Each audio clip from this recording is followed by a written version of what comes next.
சாப்பிடுமா. மிருக மாதிரி கூண்டில் அடைச்சிட்டு சாப்பாடு வேற. இது கூண்டு இல்லம்மா, நீயும் புருஷனும் குடும்பம் நடத்த போற வீடு. குடும்பம் பாம்பும் பள்ளியும் தேளும் நிறைஞ்ச இந்த குடிசையிலையா?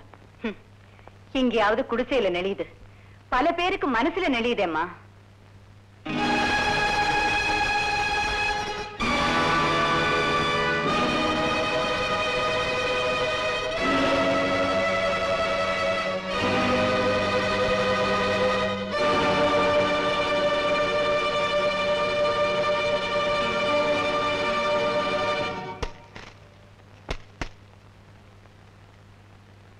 முதல்ல சாப்பிடு, தப்பிச்சு ஓடுறதுக்கு அப்பதான் தெம்பு இருக்கும். ஐயோ எனக்கு வேண்டாம், எனக்கு வேண்டாம்.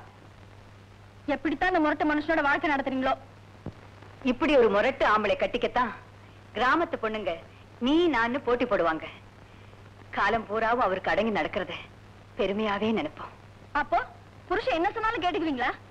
புருஷன் சொல்ற நியாயமான எதையும் ஏன்னு கேட்காம செய்யறதா எங்க வழக்கம். அதே மாதிரி நீங்க சொல்றத உங்க புருஷன் கேட்டுக்குவாரா?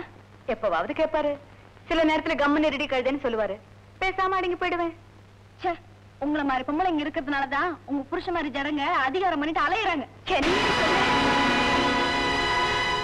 யார பார்த்து ஜடம் சொன்ன? அவரையா?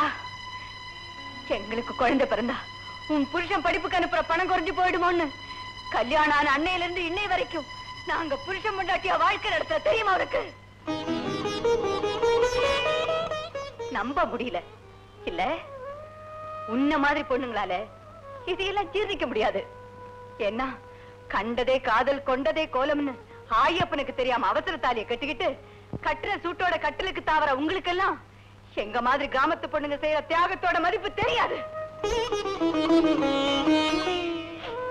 என் புருஷனுக்காக, அவர் தம்பிக்காக தப்பு தப்பு 10 மாசம் நான் சுமந்து பெறாத பவனு படிக்கணுங்கிறதுக்காக நாங்களா ஏத்துக்கிட்ட விரதம்.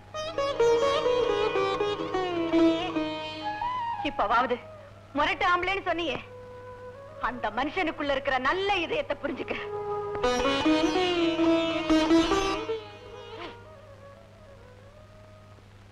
இதுக்கு மேல அவரை பத்தி ஏதாவது தப்பா பேசின விளக்கமா பிஞ்சு போகும், ஜாக்கிரதை.